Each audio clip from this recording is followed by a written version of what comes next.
आता मला जी माझ्या मित्राने साथ दिली आहे ना, ती मी साथ कधीच विसरू शकत नाही. म्हणजे मी असल्या सिच्युएशनमध्ये आता आहे ना, फसलो आहे ना, की माझा गॅप वाढतोय.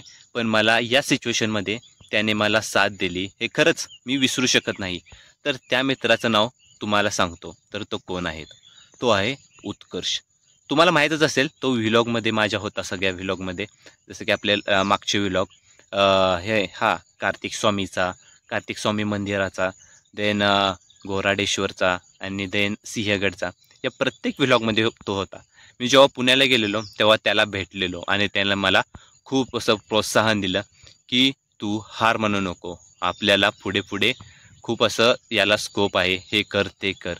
पण आणि ते पण त्यानं असं सांगितलं नाही छोट्या शब्दात. आपल्याला कसे बाहेरचे लोक असं म्हणतात, हा कोर्स कर, ते कोर्स कर, इथे जॉब लागेल, तिथे जॉब लागेल. पण आपल्याला माहिती आहे की सगळीकडे जॉब मिळेल.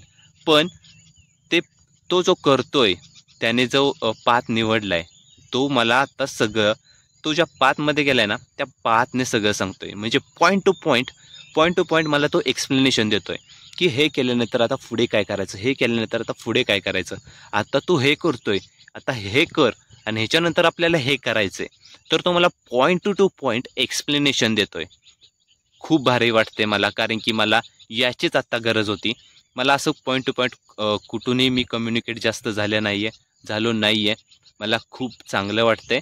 आणि मला त्याच्या जर त्याच्याकडून त्याच्या थ्रू किंवा त्याने जसं जर मला त्या पॉईंटला नेऊन ठेवलं की तिथून मला कोण खाली आणू शकत नाही, तर मी त्याला सॅल्यूट मानेन.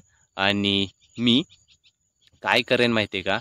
तर मी काय करीन ते मलाच कळत नाही, मी काय करायला पाहिजे. एवढी मला त्याने या सिच्युएशनमध्ये त्याने मला हेल्प केली आहे. मी त्याला विसरू शकत नाही. मीन्स मी जेव्हा घरी गेलो ना त्याच्या, तर त्याने मला खूप भारी पद्धतीने सगळं सांगितलं की आता तू हा कोर्स कर, आपण बघू पुढं काय होईल ते, तू काळजी करू नको. उलट तो म्हणला, पार्टी द्यायची, सगळं झालं ना पार्टी.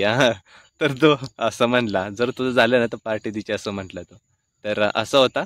आणि आपल्याला पण असे मित्र आपल्या जीवनात जर आले, तर आपल्याला ते सांभाळून ठेवणे गरजेचं आहे. कारण की असे मित्र होणे पुन्हा नाही.